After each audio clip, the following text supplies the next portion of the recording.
This is by far my most exciting project. Have you ever looked at an old home on Realtor, Zillow, whatever it may be, and thought, I want to make that place new again? That's exactly what I did here. I bought this 99-year-old home. This was built in 1926. So the house itself is in pretty bad shape. The good thing is I've been in the construction industry long enough to know that I think I can make this place new again. And that's what we're here to do.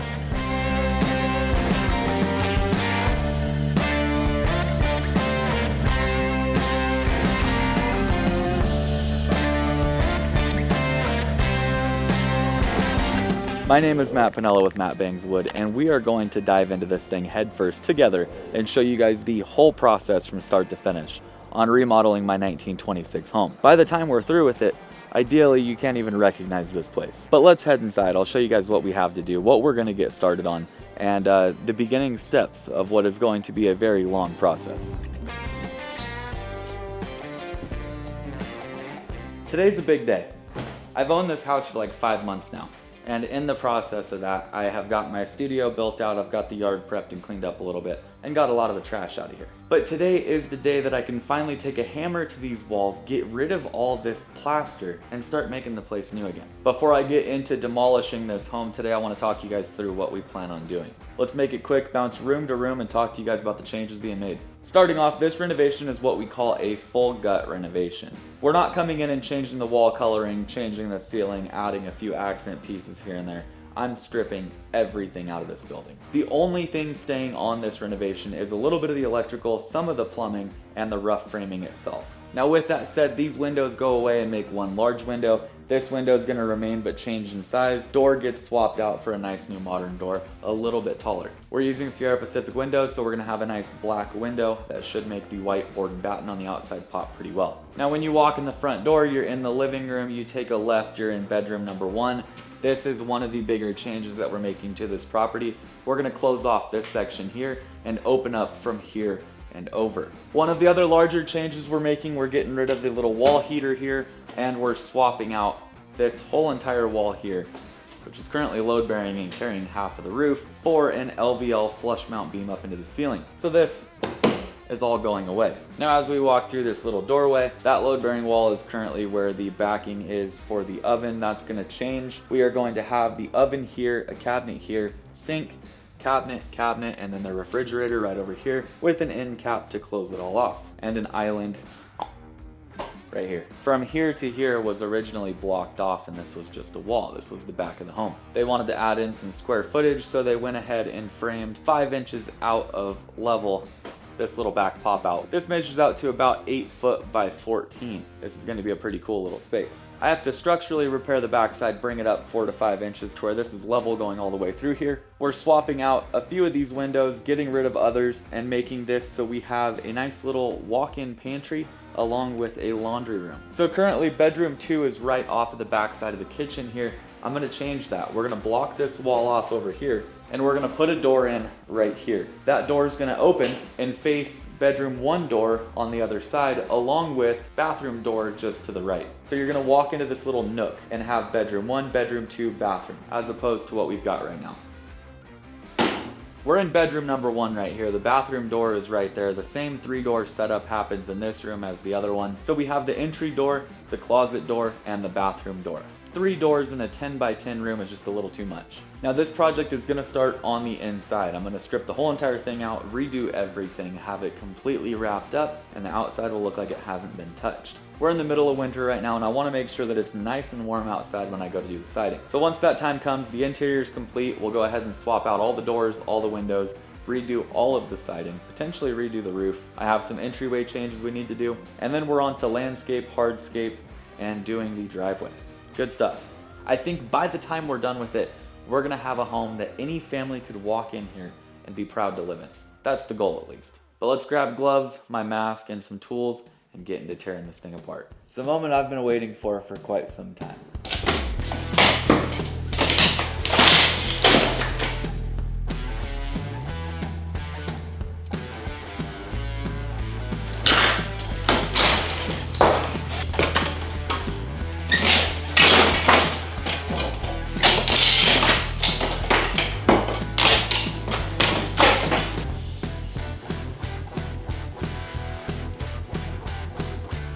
Two things. One, I found something written over here. Two, this demo is really easy and there's not that much dust whatsoever. So I'm pretty happy with that. I need to keep my mask on for as much as possible to avoid breathing in any of it, but this strips back quite nicely, I have to admit.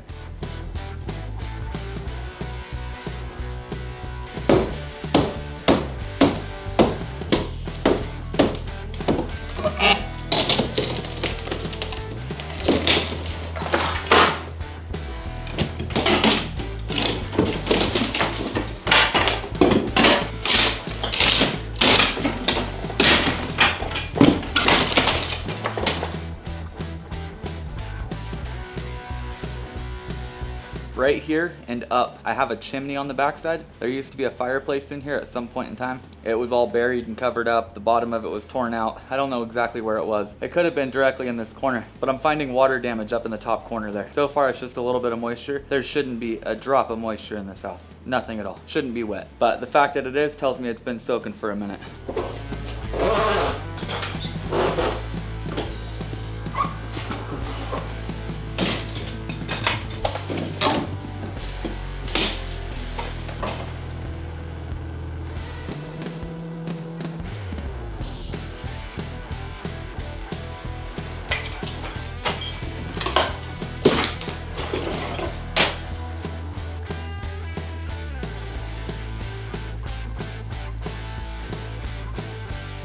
So I'm gonna take and strip the rest of this up top.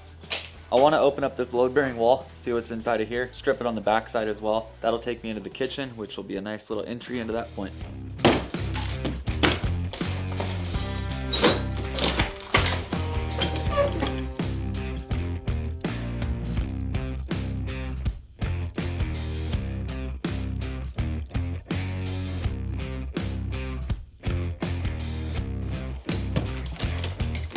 Oh, I see what happened. We found the fireplace. What it looks to me like is that the chimney itself is holding some sort of water in either the grout all the way through there or the bricks themselves, and that it is slowly but surely transferring its way into the drywall. Now I really want to get this exposed.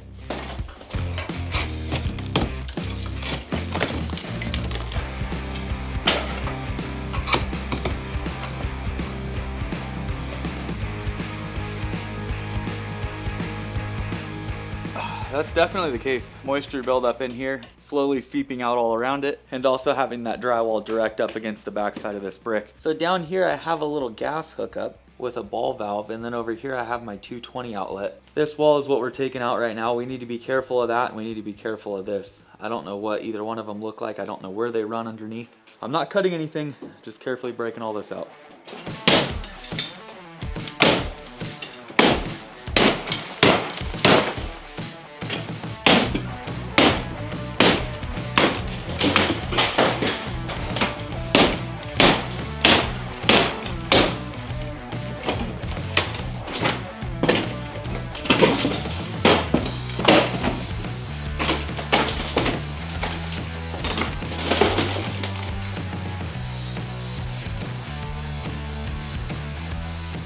We're almost able to see all the way from here where we're standing clear through into the living room. Exciting stuff. You can see they used a mix of materials. Let's come a little closer. So down here we have a drywall product. This is a sheet good, and it breaks off as such into a single piece. And that was what we had branded on the back of it. Sheetrock, the fireproof wall board. Thought that was pretty cool to see. I don't know when this was done, but they were claiming fireproof back then. That would never happen today.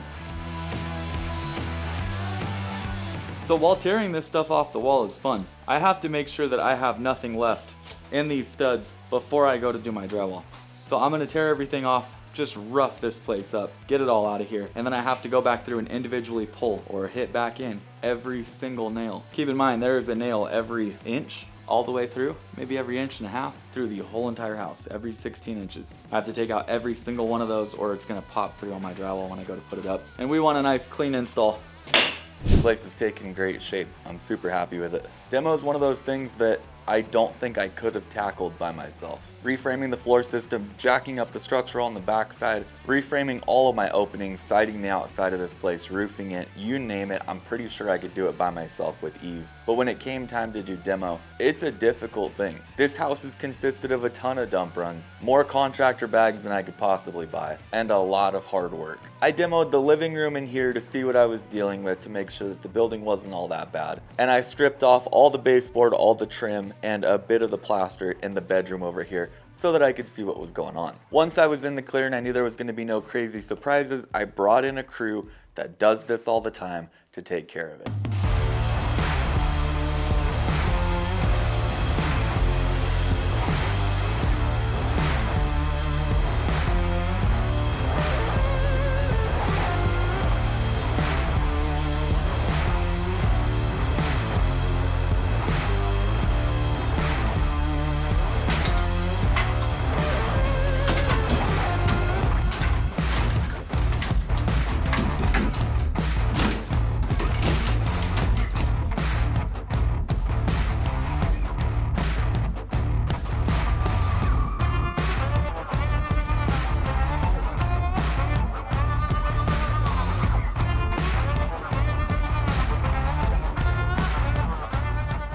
That is where we're at today. 2 days they've been in here and they've got this place stripped down aside from the bathroom and the bedroom that I'm using for my staging room. This is gonna cost me a little bit, but it's gonna get me to the point where I can rebuild faster, and I think that is what's important here. Now, the only thing that stood out in this kitchen was the fact that we do have an old chimney right over here, and that was from a wood-burning stove that went here, or somewhere. The floor is sunk in on this backside, so I'm assuming it may have been in the living room. Other than that, there was nothing in this area that stood out. Nothing that was out of the norm, nothing that we didn't quite expect. The one thing that we did find was the Romex that they ran. The electrical in the building was done very, very poorly. So what we're gonna have to do is take it all the way back to the panel, start fresh with our home runs coming into the building, and rerun this whole entire place. I kind of had a feeling that's what we were gonna do anyways. Where they have one light, I need 2, 4, 6 going all the way through here. So their electrical doesn't really fit my needs anyway. Check out that living room. Now this was the first room that I stripped back just to get a feel for what was gonna happen in this renovation.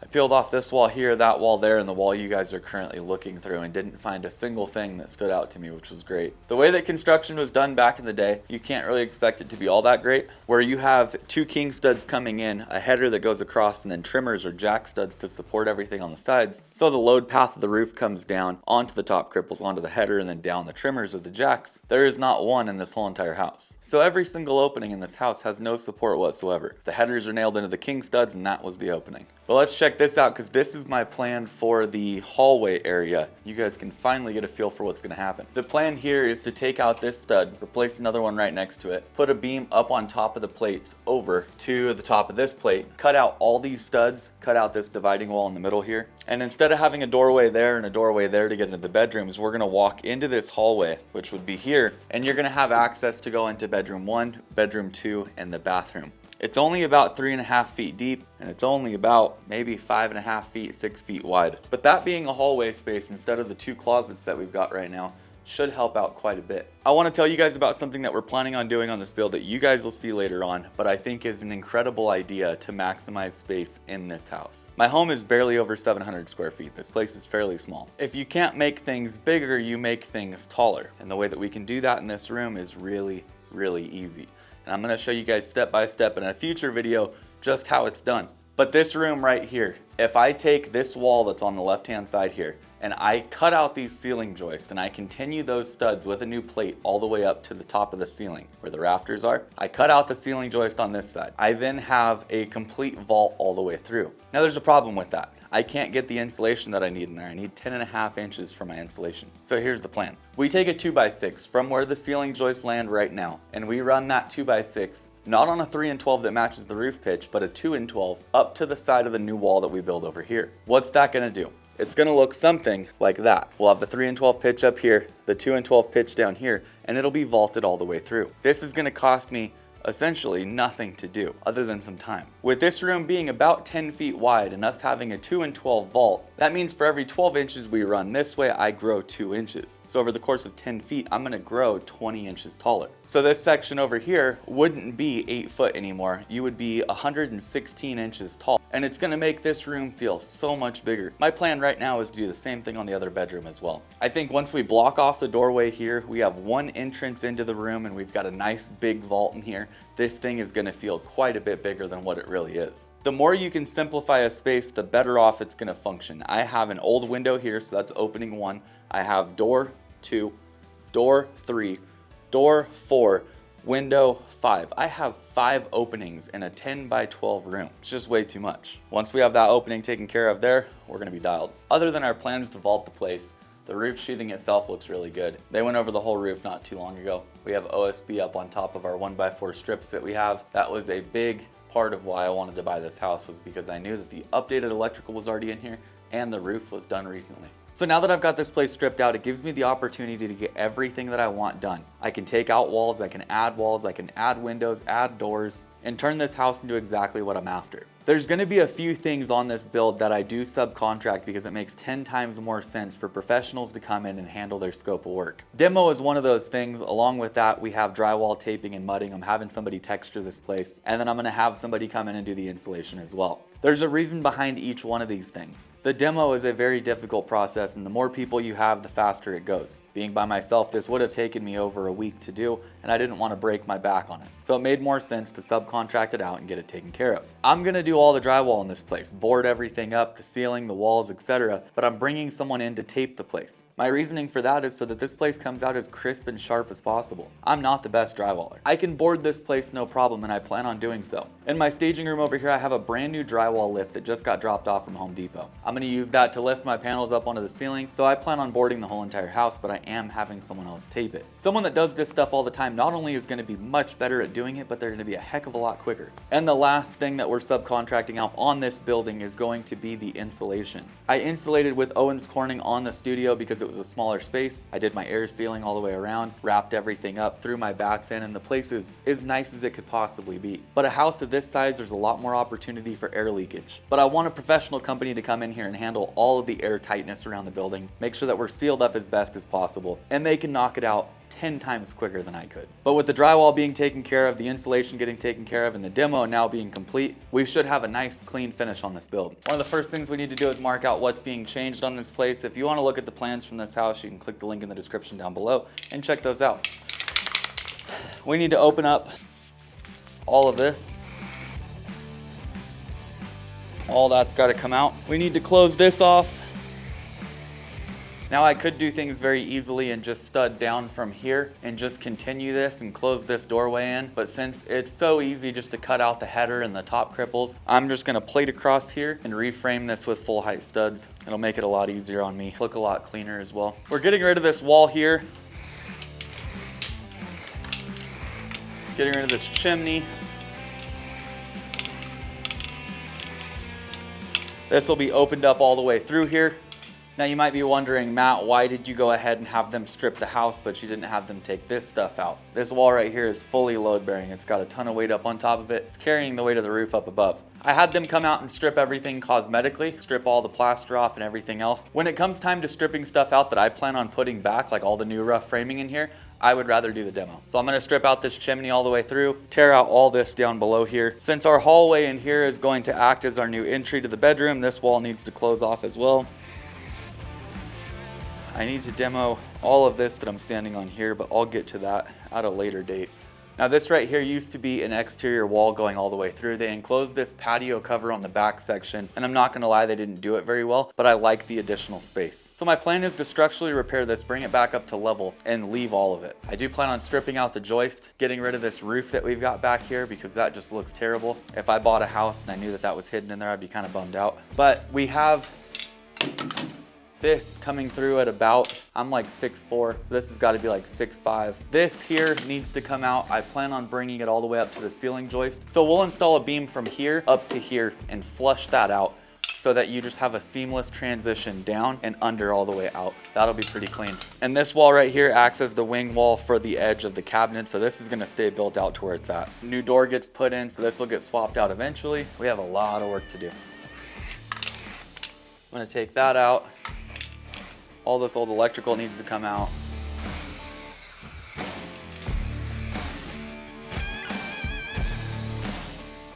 So I need to relocate my 220, my gas, and my plumbing over to that side of the building. That's where the hookups will be for the new laundry. This area here is gonna be a small walk-in pantry.